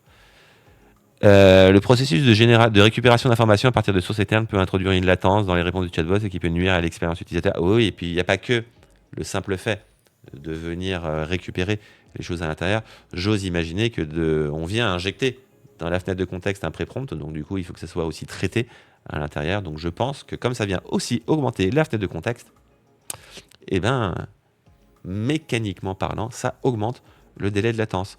Donc on voit pour un service client, il y a du bon, il y a du pour. Donc peut-être que une des réponses par rapport à ça, tout de suite ce qu'on peut se dire, c'est OK, en expérience utilisateur, ça peut peut-être créer des problématiques. Donc du coup, je vais officiellement expliquer ce qui est en train de se passer et peut-être que je vais écrire à l'intérieur plutôt que de je suis en train de taper 3 petits points, je suis en train de chercher dans la base de données. Comme ça permet d'avoir une meilleure expérience utilisateur et on peut comprendre. Ok, donc du coup, pareil, mise à jour de la donnée, quelque chose d'extrêmement important, et donc du coup de faire attention. Mais là, je dirais que... alors, c'est assez étonnant quand même qu'il ne me parle pas de biais ici. Alors, c'est pas ici. Enfin si, c'est ici. C'est dans le sens où ChatGPT et compagnie, c'est également entraîné. Et donc, c'est mécaniquement aussi plein de biais. Ne serait-ce que par la data que je lui ai envoyée d'origine, par qui a validé. Enfin, du biais, il y en a absolument partout. Et je vais même t'en donner un à la fin.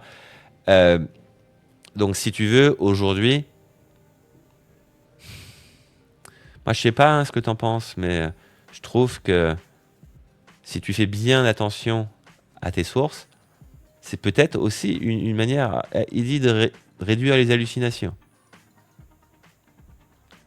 Et ici, d'augmenter les biais. Est-ce que c'est pas les mêmes mots? Donc oui. Je sais pas. Tu me diras en commentaire, toi, ce que tu en penses. Allez, on passe à la suite. Donc du coup, ici, ce qu'on a pu voir, c'était plutôt cool. Et là, tu peux voir le petit bouton sur lequel j'ai bugué tout à l'heure. Hein. C'est ni plus ni moins que le fait de pouvoir afficher cette fenêtre de conversation. Voilà. Donc là, on vient de faire le tour de ce que ça peut faire. Et on a pu voir sur un sujet qu'on ne connaissait pas, mais ça n'a pas été vraiment le but de cette partie-ci, mais que on vient lui donner des notes et il part. À côté de ça, un truc qu'on n'a pas vu, c'est quand je clique sur mes notes, ici, ce que tu peux voir, c'est que je vais passer des liens de sites web. Pour ça, il y a tout ça là-haut. Il strip pas très bien, apparemment, et petites choses qui continuent à traîner, mais quelque chose qui est vraiment cool. Il nous donne un résumé de l'article. C'est top. Et ici, on voit les sujets clés à l'intérieur. Alors, ça dépend la vision que tu vas avoir sur ce genre de choses, mais en bon SEO que tu peux être aussi, puisque peut-être que si tu me regardes en ce moment, c'est aussi que tu aimes le SEO et pas que l'IA. Là, tu vois que peut-être qu'il y a des mots-clés qui sont en train de remonter, des choses que peut-être à l'intérieur, je vais devoir trouver. Intéressant. Donc, du coup, quand tu es en train de chercher à compiler du contenu, ça peut être aussi une bonne source de prendre quelques instants dans un fichier Excel, de venir mettre ces mots-clés-là. Pourquoi pas à essayer? Je sais pas. C'est quelque chose qui me traverse l'esprit au moment où je le vois. Très bien, on l'a vu, ça, c'était pour l'envoi de source. Donc tu veux bien que je ferme cet onglet. là, si tu veux, je te l'avais mis. On va pas rester 2 heures dessus. Hein. Je te l'avais mis parce que ça, c'est quand tu arrives sur tes notebooks, ici, tu as des notebooks qui te sont proposés tout de suite par Google. Et il commence par un notebook qui te présente Notebook. Ah oui, puisque c'est un bidule qui est fait pour apprendre. Donc du coup, tu arrives sur une interface. Hop. Voilà. Tu arrives sur une interface qui se présente comme ça, où tu vas avoir à gauche déjà des sources, à droite déjà des notes, et tu vois que ici, il peut t'indiquer déjà des choses. Donc tu vois. Ouh, pardon. Donc tu vois, un des principaux conseils qu'il te donne, c'est de le faire personnel. Et c'est pour ça qu'en introduction, il insiste énormément sur le fait qu'il ne partage pas les données. Il ne l'entraîne pas, son modèle, avec les données que tu lui envoies. Le but du jeu, hein, c'est encore une fois, tu as compris, il va venir stocker la vectorisation de ce que tu as dit dans une base de données. Et apparemment, cette base de données n'est pas utilisée pour pouvoir venir alimenter ces modèles. Pour l'instant. On ne sait pas. Donc du coup, là, on voit un truc intéressant. Et c'est que peut-être que c'est pas juste une question de venir compiler des informations que tu as trouvées, mais qu'on peut aller un peu plus loin. Et donc du coup, hop là. Il y avait cet exemple qui est proposé par Google et que je trouvais plutôt sympa. C'est ici, on n'est pas du tout sur une compilation de documents type ce que j'ai lu dans ma vie, hein, ou les films que j'ai adorés, hein, ou c'est quoi l'ANP c'est quoi la NLP. Là, on est sur quelque chose de la vie de tous les jours. Quelqu'un qui va mettre des notes. Voilà, par exemple, pourquoi est-ce que je devrais acheter ça? Ah, où est-ce qu'on est?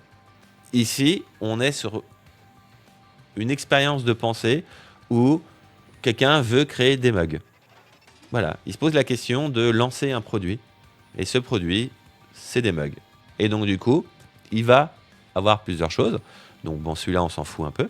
Et ici, on va voir la première chose. On va avoir son histoire. Donc, j'ai passé du temps à contempler le potentiel. Enfin, bref.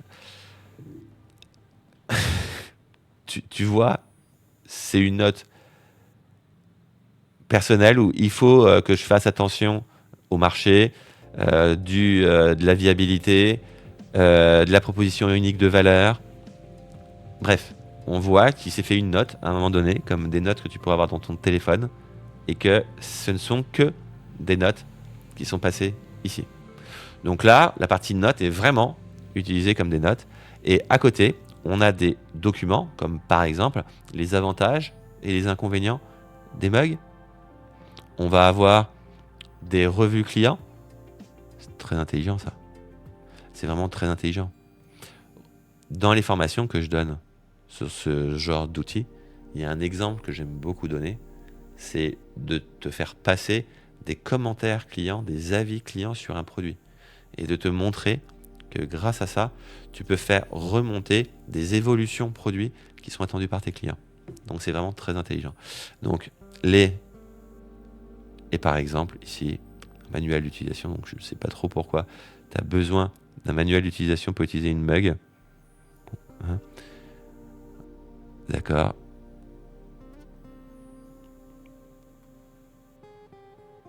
D'accord, ok, bon bref, ok. Peu importe. Donc au moins, on a des conditions d'utilisation et on peut voir que c'est un sujet un peu rigolo. Pourquoi pas? Et donc du coup, ici, ça va nous permettre, par exemple, de pouvoir générer des choses. Donc là, on va cliquer dessus, toi, comme ça nous permettra de voir. Ah, je peux plus l'utiliser pendant ce temps-là. Donc du coup, ici, allez. Quel est l'impact potentiel du Mugifier sur l'industrie des boissons et sur la consommation quotidienne? Ah, ça c'est un sujet intéressant. Donc on voit en fin de compte que je vais peut-être pouvoir lui envoyer des datas de l'INSEE, par exemple. Ah, il y a un truc que j'adore faire. J'adore faire des personas. C'est quelque chose que je trouve absolument passionnant. Aujourd'hui, il faut quand même que tu cibles ce que tu fais. Persona, c'est cool. Tu as plein de données qui sont à disposition sur Internet. Le site de l'INSEE en regorge. Va dessus. Et là, du coup, on voit que je vais pouvoir lui envoyer peut-être le lien de l'INSEE. Je dis peut-être parce que tu verras que parfois les sites envoient des directives. Il dit non, je veux pas qu'une IA vienne crawler mon site web. Donc du coup, il va la respecter, il va dire non. Mais à côté de ça, peut-être que le site de l'INSEE l'autorise et ce serait plutôt cool puisqu'on pourra avoir ici une IA qui vient me permettre comme ça de circonscrire un périmètre et donc du coup, en faisant du marketing, une étude de marché, avoir des réponses hyper précises. Oh ouais, grave. C'est cool. Ok. Donc ça, je crois que je vais l'ajouter dans mes personas. Parce que si tu veux, aujourd'hui, j'ai une problématique quand je les crée. C'est justement de lui faire prendre en compte toutes ces données qui sont en plus des interviews clients. Les interviews clients, c'est une chose, j'ai un process pour ça. Bien sûr, il y a de l'IA à l'intérieur, c'est évident. Mais aujourd'hui, pour qu'il soit vraiment bien complet, la data, c'est hyper important. Ça, c'est cool. Ok, je note. Donc, pour faire les personas, ça me semble intéressant et pertinent. Et de parler de son business, se poser des questions. Tiens, quelles sont les limites du Mugifier en termes d'objets transformables? Tiens, pourquoi pas, hein? Qu'est-ce qu'il va nous dire? Quelles sont les implications de la technologie de transformation de la Mugifier? Ok. Mugifier se présenter comme un appareil réussi à transformer.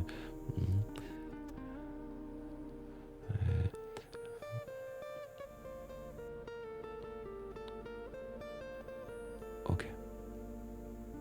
Bon. En tout cas, il vient donner certaines limitations par rapport au document qu'il a trouvé et il va venir sourcer le pourquoi ça pourrait être une limitation. Donc c'est intéressant. On voit qu'ici, il fait le lien sur le fait que potentiellement, ça puisse abîmer des objets. Donc je ne suis même pas sûr de bien comprendre ce que c'est qu'un Mugifier. Peu importe, on s'en fiche.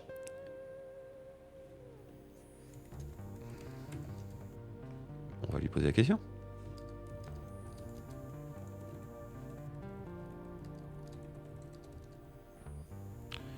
Et là, tu vas commencer, si je fais bien plus attention à comment je prompte que d'habitude, c'est que si c'est moi qui commence à le prompter, on va commencer à toucher du doigt un des problèmes que j'ai rencontrés avec lui, c'est que c'est très clairement pas ChatGPT et qu'il faut lui donner des ordres qui sont vraiment très précis. ChatGPT, par exemple, de temps en temps, je vais être sarcastique avec lui, il va très bien travailler.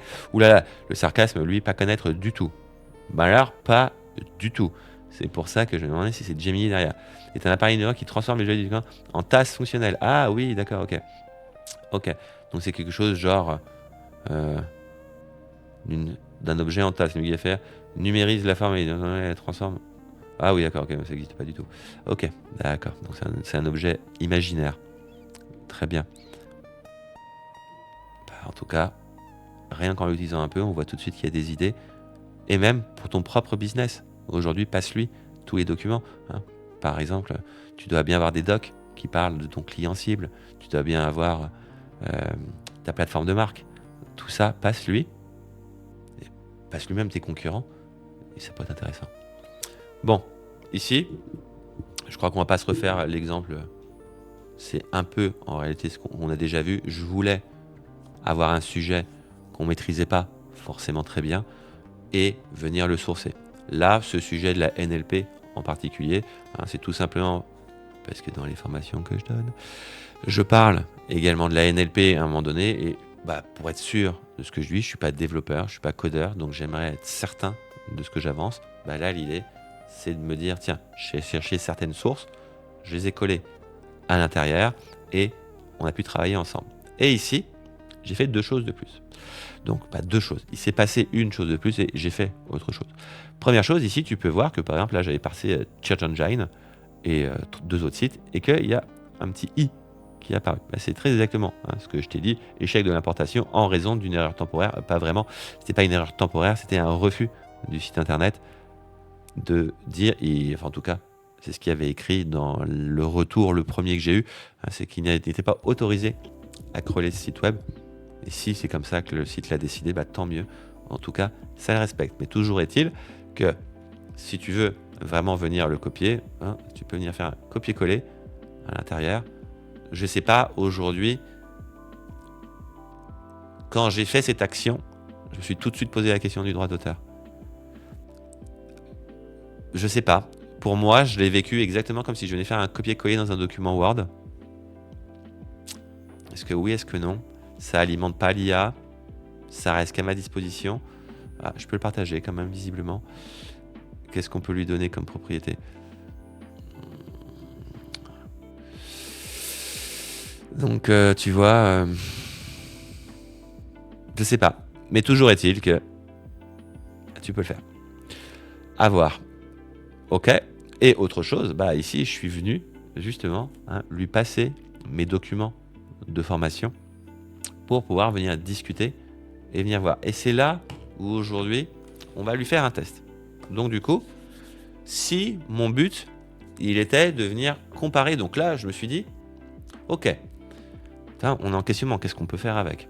Donc du coup, je me suis posé une question, une des premières fois que j'étais en face. Je me suis dit, ok, bon, très bien. Est-ce que par le plus grand des hasards, je peux lui envoyer mes documents de cours et avoir les sources que je veux et venir lui poser la question, est-ce que tu peux comparer les Google Slides avec tes sources et me dire s'il manque quelque chose dedans. Pourquoi pas. Ok. Et là, normalement, il devrait se passer quelque chose. Ah.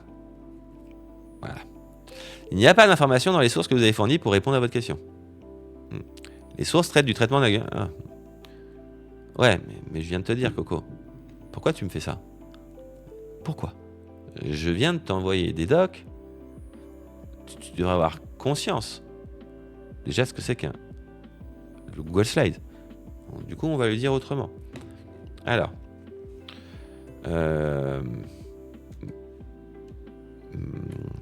mes Google Slides commence par le titre formation SEO et on fait attention origami. Ok, on va voir ce qui se passe.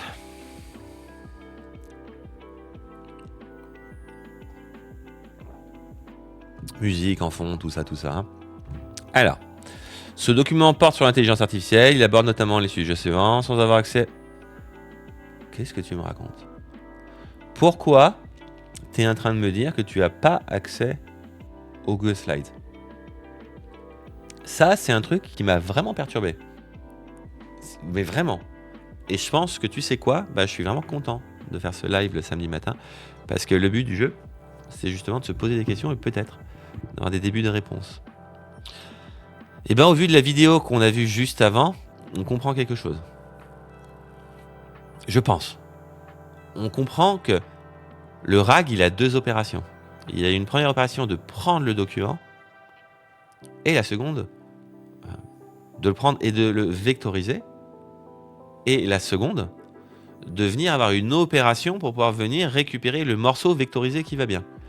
Donc, du coup, si je comprends bien, en fin de compte, dans la représentation de la base de données de ce paragraphe, puisque visiblement la vectorisation porte sur un paragraphe en entier, et dans la vectorisation de ce paragraphe, en réalité, il ne sait pas du tout de quel document ça vient.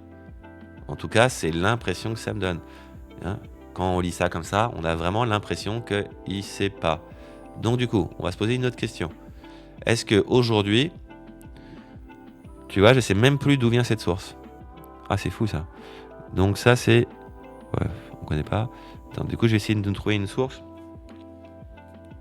Tiens, SimilarWeb. Connu eux. Donc du coup, que dit... Ah. Ouais, mais du coup, si je lui dis SimilarWeb comme ça... Ouais, si. Que dit SimilarWeb sur le sujet? Tiens. On va le laisser un peu vague. On va voir comment il réagit par rapport à ça.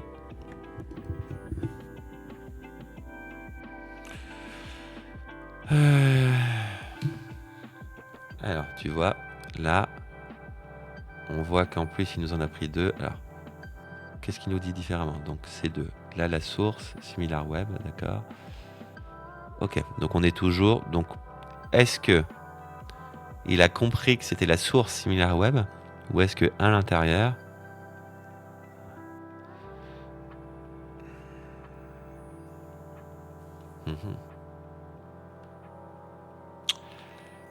je vois pas écrit SimilarWeb à l'intérieur, donc peut-être qu'il est venu utiliser cette source. Mais par exemple, tu vois, des trucs sur le chat GPT où je pense qu'on pourrait par exemple lui dire peux-tu me donner le nom de la source, putain mais je vais faire une faute à chaque fois, pourquoi, de la source que tu as utilisée.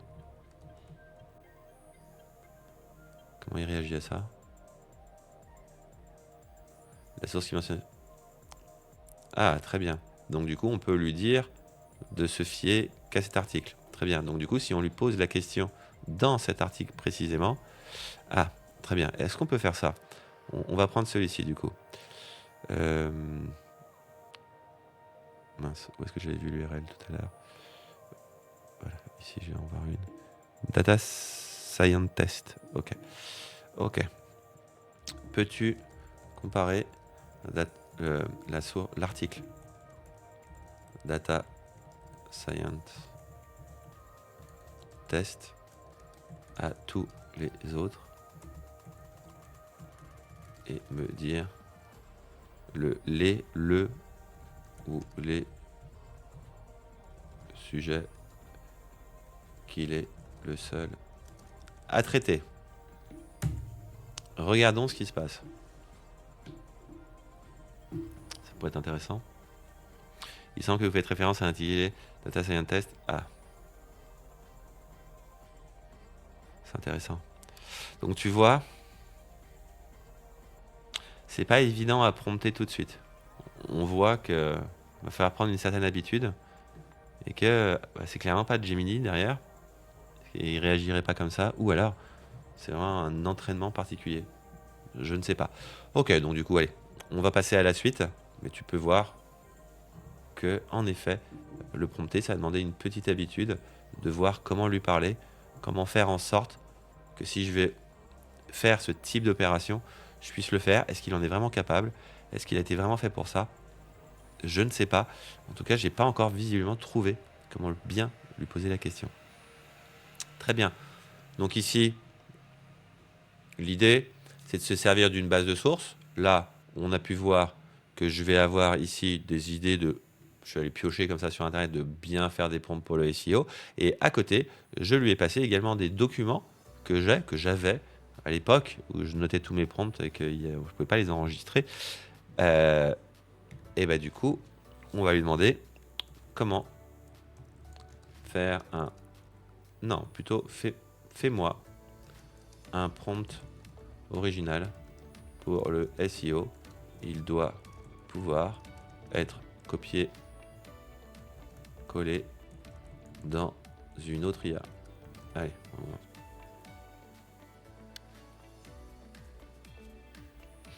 On va voir ce que ça donne.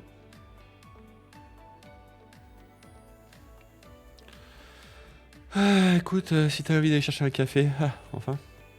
Alors.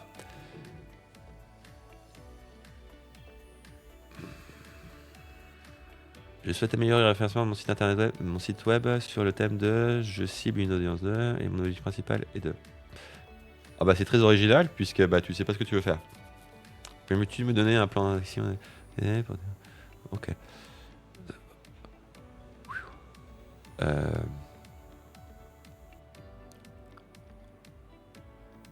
Alors c'est pas nul. Sauf que tu lui en demandes des choses. Mais pourquoi pas? En tout cas, c'est un plan que tu lui demandes. Et tu le fais passer par un peu tout ce qu'il y a à faire. Donc, pourquoi pas? Ok. Alors, donne-moi des astuces pour bien prompter. Ok. Ah tiens, je sais ce qu'on va lui poser après comme question. Ce qu'il voit le plus souvent, l'astuce la plus fréquemment dite. Mais encore une fois, je pense que ça va pas marcher. Quelle est l'astuce la plus fréquemment donnée? Alors, c'est quoi sa réponse déjà ici? Tiens, on va laisser réfléchir entre les deux. Alors, donne-moi des astuces pour bien prendre tes. Voici quelques astuces pour bien prendre tes tirer. Hop, hop, hop, hop, hop, hop. Tirer des sources que vous avez fournies. Commencez par des verbes d'action. Indiquez clairement à l'IA ce que vous voulez qu'elle fasse en commençant par des verbes. Créer, écrire, répliquer. Oui, d'accord, c'est vrai. Ajoutez du contexte. Oui, oui, oui. Soyez clair et précis. Oui, levez les ambiguïtés. Fournissez des détails contextuels, en effet. Définissez des paramètres. Ok. Guidez l'IA. Ah oui, définissez des paramètres. Oui, oui, bien sûr. Guidez l'IA, précisez le ton. Ça, c'est en cas d'écriture. Mais ok, relisez, peaufinez, bien évidemment. Demandez à l'IA de générer des prompts. Ah oui, ça, oui. Mais est-ce que c'était vraiment la question, ça? Non, c'est donne-moi des astuces pour bien prompter. Ah oui, si. Un jour, je te ferai une vidéo de comment je fais tout ça avec Claude. Claude, c'est le meilleur prompteur de la Terre. Je l'adore en tout cas. Donc du coup, ok, je trouve ça cool. Après, si j'avais posé cette question à ChatGPT, qu'est-ce qu'il m'aurait répondu? On va faire le test. Alors, je ne peux pas utiliser la version O1. Ah si, c'est revenu, tu vois, au moment où je te le dis. Tu me fais mentir. Donc du coup, on va pouvoir comparer un petit peu les deux et voir un petit peu ce qui se passe. Comme ça, c'est cool. Enfin, un combat ChatGPT Notebook LM. Alors bien sûr, soyez clair et concis, fournissez du contexte, posez une seule question à la fois. Utilisez un langage simple, précisez le format attendu, vérifiez l'orthographe et la grammaire. Soyez poli et respectueux.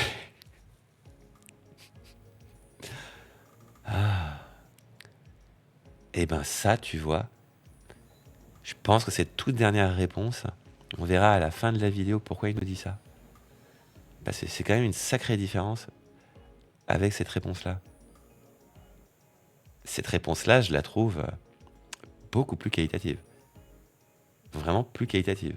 Même si il y a peut-être 2-3 choses à redire, mais en soi, déjà, tu sais ça, je crois que t'es bien. Alors que si de ce que tu sais aujourd'hui de ChatGPT et de bien prompter, attends, je cherche ma fenêtre, je suis perdu, c'est qu'il faut être poli et respectueux avec lui et de respecter l'orthographe et la grammaire. Alors, je dis pas, le début est intéressant, mais la fin, beaucoup moins. Alors que là, tu peux quasiment tout prendre et c'est excellent, même préciser le ton.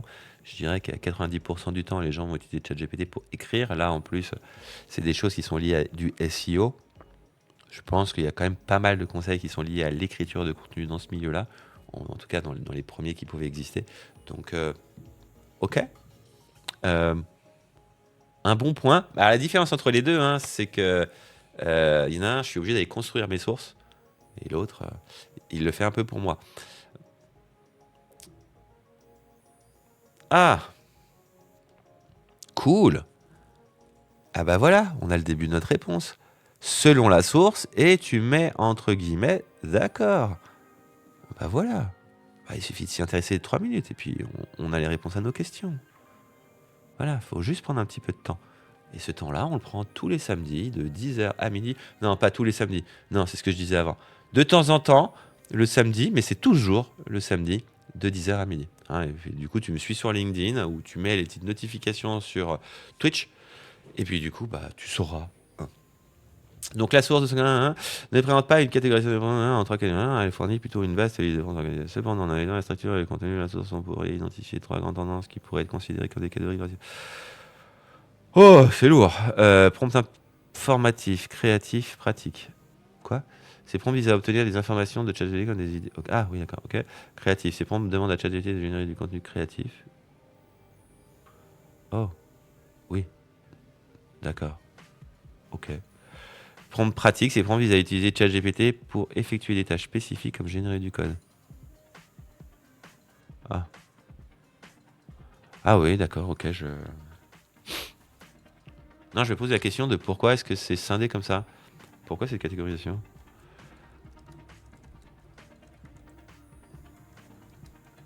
C'est étonnant.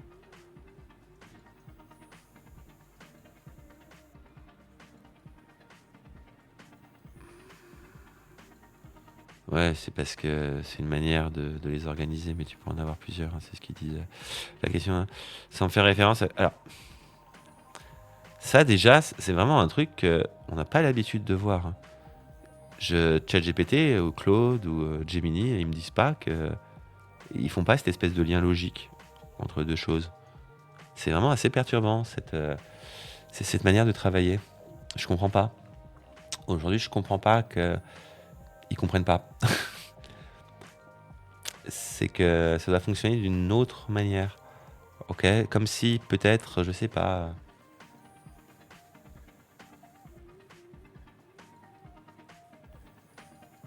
Je me pose la question, est-ce que tout ça, c'est une fenêtre de contexte pour lui?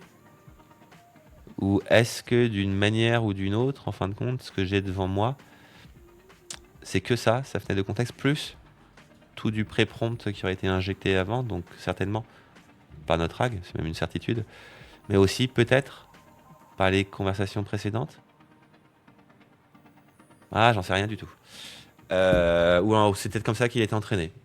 Je sais pas. Ok. S'il y a quelqu'un qui sait, s'il te plaît, viens me le dire. Ça me fera vraiment plaisir. Que je comprenne pourquoi est-ce qu'il réagit comme ça. Encore une fois, peut-être juste une question d'entraînement. Il est important de rappeler que cette catégorisation n'est pas explicitement présente dans la source. Elle résulte d'une analyse de notre part. Ok. Mais du coup, bien que subjective, peut-être pertinente. Elle reflète la diversité des usages. Ok. Elle aide à comprendre les intentions derrière les prompts. D'accord. Et puis ça, d'accord. Donc en fin de compte, on peut quand même venir raisonner aussi avec lui. Très bien.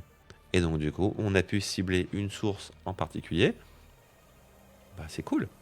Donc du coup, on peut et à la fois travailler sur tout et à la fois se spécialiser. Très bien. J'aime bien. Allez, un autre cas d'usage. Là, c'était quoi? Alors, là, c'était pas vraiment pour pouvoir l'utiliser de manière originale. C'était plutôt pour essayer de venir le blinder un peu. Donc tu vois, là, on est à 43 sur 50. Et donc du coup, comme je savais pas vraiment comment ça marchait au début, je me suis dit, tiens, est-ce que par le plus grand des hasards, plus je lui envoie de documents et plus il mouline? La réponse est non. Ça fait pas vraiment de différence. C'est un peu plus long, mais c'est pas fou. Pourquoi? Bah parce qu'en fin de compte, ça rentre pas dans sa fenêtre de contexte. Hein. On en a parlé. On l'a vu au début. Donc du coup, bah, en réalité, c'est plus une base de données qu'autre chose. Donc du coup, ça n'a pas grande incidence que venir essayer de le blinder. Donc voilà. Mais pour t'expliquer ce qu'ici je suis en train de faire, hein, je suis venu toujours dans la même idée de contrôler, compléter, s'assurer que, eh ben tiens, tu sais quoi? Maintenant qu'on vient de comprendre, donc du coup, peux-tu me dire dans la source formation, on va essayer de bien l'écrire parce que j'ai l'impression qu'il est très sensible à ce genre de choses, l'IA et le SEO, ce qui manquerait par rapport aux autres sources. Je remets en question ma formation en direct, dis donc. Alors, en quoi ChatGPT est utile pour l'optimisation du référencement naturel? Très bien, donc ça c'était des choses, oui, ok. Ça c'est par rapport aux sources qui est à l'intérieur, mais le but, alors, ne traite pas, bien sûr, tandis que d'autres sources abordent, d'accord. La source 1, ah oui, c'est la source 3, ah ben non, pas que, bien sûr, depuis, sont principalement sur l'utilisation des IA pour la création de contenu, tandis que d'autres, ok. Alors, oui, en effet, ces sources-là, c'est vrai. D'accord. Bah, c'est intéressant. Donc là, du coup, maintenant que j'ai compris comment venir pointer une source en particulier, bah, je peux venir faire des comparaisons. Et du coup, l'idée, c'était aussi de continuer un peu cet univers de comparaison avec, cette fois-ci, en envoyant mes formations et en envoyant les pages qui parlent des formations. Et le but, c'était de venir lui demander s'il y avait des choses en termes de programme de formation qui étaient différents ou pas. Et j'avais eu du mal. Et je comprends mieux maintenant comment faire et pour ça arrive. Donc du coup, bah, on va passer à la suite. Parce qu'on voit un petit peu l'idée. Mais je suis de plus en plus convaincu. Alors qu'au début, j'avais vraiment du mal à le prompter. Je commence à être de plus en plus convaincu de l'utilité. Donc là, on va parler les RAG. Et du coup, on va passer au tout dernier point que je voulais avoir avec toi. Une manière pas originale, puisque je crois que tu as compris comment utiliser, mais une certaine manière, puisque jusque-là, je l'ai vu de manière un peu professionnelle, et moins du côté, c'est plus moi qui donne que moi qui reçois. Donc du coup, j'aimerais bien recevoir aussi, apprendre, et il y a des sujets aussi qui me passionnent, et il s'avère que ce matin, mon magnifique post LinkedIn qui a fait 4 likes, dont 2, c'est un peu moi quand même, hein. Donc 2 vrais likes, c'est pas bien, va liker mes posts, qui traite d'un sujet que j'aime beaucoup, l'IA, mais en réalité pas que ça, j'adore les biais cognitifs. Je trouve ça absolument passionnant. Et donc du coup, ouais, si tu veux en savoir plus sur cette histoire, c'est sur LinkedIn que tu la retrouves, parce que ici, c'est pas ce dont on parle aujourd'hui. Aujourd'hui, on parle de comment apprendre aussi, et on a un merveilleux outil à notre disposition pour apprendre, qui s'appelle Wikipédia.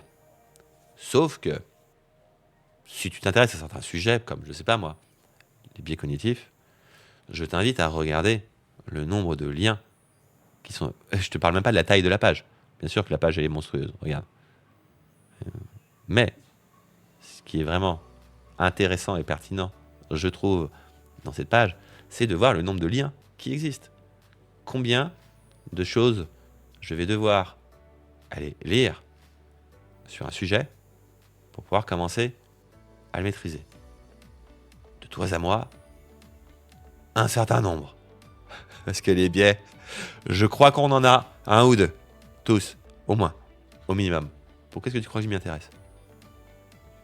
Et donc du coup, avant d'aller lire quoi que ce soit, je te mentirai pas que je regardais avant tout des chaînes YouTube. Donc, si tu veux aller regarder une chaîne YouTube hyper intéressante sur les biais cognitifs, hygiène mentale. On aime ou on n'aime pas sa voix, sa manière de parler. Moi, je trouve que ça lui donne un style très reconnaissable, quelque chose de très posé. Bon, je pense que chacun sa manière de voir les choses, mais toujours est-il que ces sujets sont hyper intéressants. Et figure-toi que pas plus tard que ce matin, alors que je crois que ça faisait genre 2 ans qu'on n'avait pas eu de vidéo. Moi, je disais, j'aurais dit 1 an et demi, mais 2 ans, visiblement. Et ben, on en a une ce matin. Hier soir, visiblement. Je me suis connecté ce matin. C'est un signe. Fallait que je t'en parle aujourd'hui. C'est juste un signe. Tout s'est rejoint. Enfin, une dernière chaîne que j'adore, hein, c'est la chaîne Hacking Social. Et il y a beaucoup de vidéos intéressantes. Et s'il y en a une que tu dois aller voir, au moins pour ta culture personnelle, hein, c'est celle-ci. Hein. Pourquoi les Américains nous paraissent-ils idiots, hein, le biais de confirmation ultime. Je t'invite à aller le voir et tu comprendras beaucoup mieux pourquoi quand on te montre quelqu'un qui commet une erreur dans une réponse à la télévision, surtout comme ça un micro-trottoir, peut-être que tu seras peut-être un peu plus compatissant avec elle, plutôt que de te dire que ouais, c'est des Américains, c'est normal qu'ils ne savent pas placer Paris. Ils sont nombrilistes. Hein, ou que quand tu leur demandes un pays qui commence par U, ils ne trouvent pas USA. Ben, ils sont bêtes, ces Américains. Va voir la vidéo, elle est juste absolument géniale. En plus, il y a un travail de montage derrière extraordinaire. C'est juste des bijoux. Des bijoux. Tu peux passer des heures. Il y a des heures à aller regarder. C'est une chaîne extraordinaire. Ok, très bien. Donc du coup, tu as pu le voir. Il y a vraiment énormément de choses. Donc du coup, sur Wikipédia, de liens à ouvrir. Donc du coup, ce que j'ai fait, je les ai tous ouverts et je les ai ajoutés à l'intérieur de Notebook LM. Et donc du coup, on pourrait lui dire, par exemple, si on ne connaît absolument rien à ce sujet, on va le faire. Hein, et on va commencer. Là, si tu veux, j'aimerais beaucoup connaître un petit peu, avoir un sommaire de tout ça. Voilà, me faire un petit peu l'idée de comment tout ça, ça peut s'architecturer, parce qu'il y a beaucoup de choses. Est-ce qu'il va me générer un truc imbitable, hyper long? Est-ce qu'il va me générer un truc assez concis et qui va quand même me donner un guide de lecture? Je ne sais pas. Hop, on va faire pareil du coup pour lui demander le guide d'études. La même chose pour les questions fréquentes. On va voir s'il y a une timeline par rapport à ça. et on va lui demander un document de brief. Alors, là, c'est quoi? Oui, c'est mieux ce que je pensais. Mais je me demandais, parce qu'à l'intérieur, il y a quand même des gens, il y a quand même des dates, il se passe quand même des choses. C'est quand même assez étonnant. Ok. Donc ici, c'est quoi? Hop, on va fermer parce que parfois, je ne sais même plus sur quoi je suis. Voilà. Guide d'études, biais cognitifs. Donc ça, c'est notre fameux quiz. Expliquer l'effet d'ancrage en utilisant un exemple concret. Ah, c'est quoi l'effet d'ancrage? Tu sais, toi? Wow, wow, wow, wow, wow. Table des matières. Ancrage. Bah, ça commence tout de suite par ça. Donc, ah ouais. Ouais. Bon. La table de matière va quand même falloir se la bouffer. Hein. Ah, le biais du survivant. Ça, c'est un biais qui... J'ai des histoires à te raconter là-dessus. C'est pas grave. Allez, donc du coup, pas mal de choses. Ça, c'est quoi, ça? Qu'est-ce que l'ancrage? D'accord, ça doit être le QC. Les questions fréquemment posées. Qu'est-ce que l'effet de domination asymétrique? L'effet de domination est un biais cognitif qui influence le choix des consommateurs. Lorsqu'on leur présente 3 options, dont une est clairement moins attrayante que les 2 autres, la présence de cette option leur rend l'une des 2 autres options plus attrayante. Ah oui, d'accord. Eh oui, en effet, faut laisser le choix. Domination asymétrique. D'accord. Ok, bah je ne connaissais pas ce terme-là. Très bien, tu vois. 2 secondes, on en apprend. Et ici, donc c'était notre chronologie. Ça, c'est pas possible. Notre brief d'études. Alors. Ce document examine les principaux thèmes et idées importantes présentées dans les sources blablabla, qui ont les détails cognitifs et implications. D'accord. Thèmes principaux. L'omniprésence des biais cognitifs. Les sources démontrent que les biais cognitifs ne sont pas des phénomènes rares, mais plutôt des tendances systématiques. Eh oui. Ok. Impact sur divers domaines. C'est bien, ne se limite pas à un seul domaine. Ok, c'est intéressant ça. Rationalité limitée. D'accord. Ok. Ancrage. Donc ici, d'accord. Idées et faits importants. Donc là, il va commencer à nous donner. Et bizarrement, tout est classé par ordre alphabétique. Voilà. Donc je pense que ici, c'est un classement par ordre alphabétique. Ok. Bon, en tout cas, ça nous permet... Alors, on voit quand même que... Ça reste quand même pas facile à lire. J'en ai quand même envoyé énormément. C'était le but. C'était de tester. En plus, je suis vraiment allé au bout de ses capacités à ce niveau-là. Donc, je peux plus rien lui rajouter du tout. Donc, si jamais je devais discuter avec lui ou s'il devait y avoir quelque chose à l'intérieur que j'ai rajouté, et d'ailleurs, ça me pose tout de suite la question. Donc, il me dit 50 documents, mais en réalité, tiens, est-ce que je peux venir... puisque quand j'ai injecté les documents, je me suis dit, bah, du coup, j'ai atteint la limite, je vais pas pouvoir lui en rajouter. Mais là, on est en train de dire que normalement, ce qu'il y a dans cette fenêtre, devant nous, toutes les notes viennent. Également dans la fenêtre de contexte, viennent dans le RAG. Et donc, du coup, on va essayer de lui faire une proposition. Donc, du coup, fais-moi une présentation concise pour une personne qui se lance dans le marketing d'influence.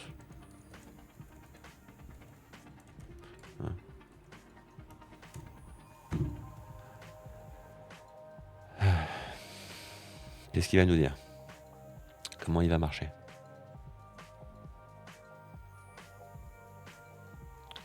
Marketing d'influence est un domaine complexe qui utilise de nombreux biais pour persuader. Les sources que vous avez fournies détaillent certains de ces biais. D'accord. L'ancrage, l'argumentum ad novitam, ça tout à fait.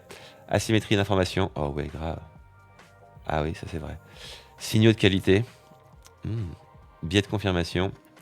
Effet de simple exposition. Ah, c'est quoi ça déjà?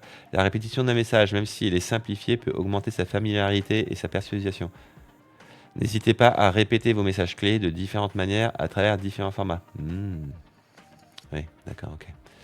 Eh ben écoute, là, tu as une belle technique de manipulation devant toi pour pouvoir vendre un peu plus. C'est cool, hein? Vive les IA. Très bien. Et on voulait finir par quoi? Eh ben, je voulais finir par ça. Tu sais quoi? On y est.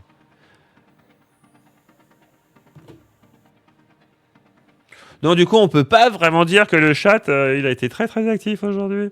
Donc du coup, les lives, c'est le samedi, de 10h à midi. Viens me parler un petit peu, mais tu vois très bien que j'arrive à me parler tout seul pendant des heures. Donc écoute, si une fenêtre noire à côté, ça te dérange pas, eh ben j'espère qu'au moins sur YouTube, tu auras trouvé ta satisfaction. Donc du coup, tu verras cette vidéo sur YouTube, très fortement probable. Donc abonne-toi, like, commente, ça fera plaisir. Surtout, tu es quand même arrivé à la fin de cette vidéo. Bravo, tu es une personne extraordinaire. Dis-le en commentaire. Allez, à la semaine prochaine. Ou un samedi tout du moins.